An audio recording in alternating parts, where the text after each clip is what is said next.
کچھ چیزیں ایسی ہیں جن کی بنیاد پر لوگ سمجھتے ہیں کہ ان سے وضو ٹوٹ جاتا ہے، حالانکہ شریعت میں ان سے وضو ٹوٹتا نہیں ہے، لیکن غلط فہمیاں ہیں۔ بہت سی مرتبہ لوگ اپنے دماغ میں سوچ لیتے ہیں، معاشرے میں کوئی چیز چل رہی ہوتی ہے اس پر عمل کرنا شروع کر دیتے ہیں، حالانکہ شریعت میں اس کی کوئی حقیقت نہیں ہوتی۔ جیسے میں تقریباً 8 چیزیں یہاں گنا رہا ہوں جو معاشرے میں سمجھی جاتی ہیں کہ ان کی وجہ سے وضو ٹوٹ جاتا ہے، جبکہ ان کی وجہ سے وضو نہیں ٹوٹتا۔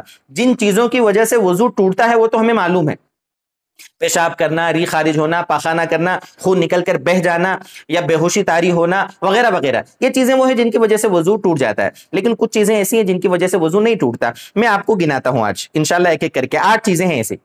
پہلی چیز ہے کپڑے بدلنا۔ آپ نے وضو کر لیا اور آپ نے پورے کپڑے اتار دیے اور دوسرے کپڑے پہن رہے ہیں، چاہے مرد ہو یا عورت ہو، ظاہر سی بات ہے وہ کہیں بند کمرے میں کپڑے بدل رہی ہے یا کپڑے بدل رہا ہے کوئی، تو کپڑے بدلنے سے وضو نہیں ٹوٹتا۔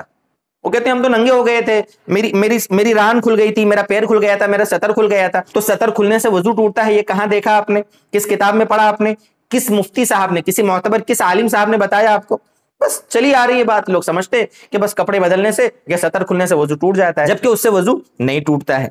دوسری چیز، کسی کو چھونے سے، مرد نے کسی عورت کو چھوا یا اپنے عضو کو چھوا یا شوہر نے اپنی بیوی کا بوسہ لیا وضو بنانے کے بعد، تو عورت کو چھونے یا بوسہ لینے سے وضو نہیں ٹوٹتا ہے، ٹھیک ہے؟ یہ فقہ حنفی کی روشنی میں، جو حدیث کی روشنی میں علماء احناف نے جو مسئلہ سمجھایا ہے میں آپ کو وہ سمجھا رہا ہوں۔ دوسرے ائمہ کے یہاں اس کے الگ مسائل ہو سکتے ہیں، چونکہ ہمارے سننے والے ویورز اکثر حنفی ہیں، اس لیے مسئلہ سمجھا رہا ہوں میں حنفی فقہ کی روشنی میں۔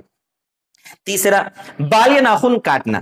وضو کر لیا آپ نے، اس کے بعد آپ بال کٹوا رہے ہیں، یا وضو کرنے کے بعد آپ ناخن کاٹ رہے ہیں، تو آپ کہو گے ہم نے ناخن کاٹے تو وہ جو اندر کا حصہ نکلا وہاں تو پانی پہنچا ہی نہیں تھا، ہم نے تو وہ جو حصہ کاٹ دیا وہاں پر اس کو دھویا تھا، تو اب بھی کوئی مسئلہ نہیں ہے، وضو اس کی وجہ سے نہیں ٹوٹتا ہے، بال کاٹنے سے، ناخن کاٹنے سے وضو نہیں ٹوٹتا ہے۔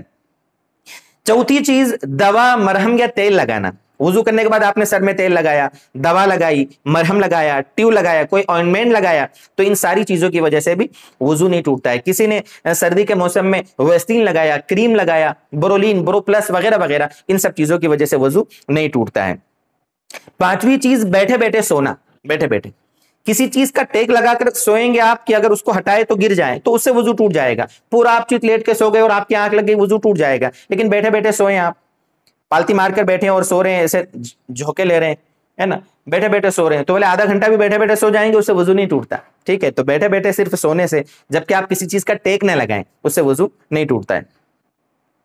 چھٹی چیز، گالی دینے سے، گانا سننے سے وضو نہیں ٹوٹتا۔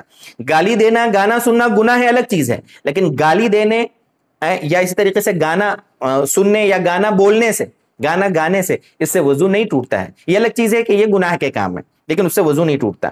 ہاں، وضو کوئی کر لے، مستحب ہے، اچھا ہے۔ ساتویں چیز، جھوٹ بولنا، غیبت کرنا۔ کسی نے جھوٹ بولا، غیبت کی، اس کی وجہ سے وضو نہیں ٹوٹتا، لیکن اگر وہ وضو کر لے تو مستحب ہے، ٹھیک ہے؟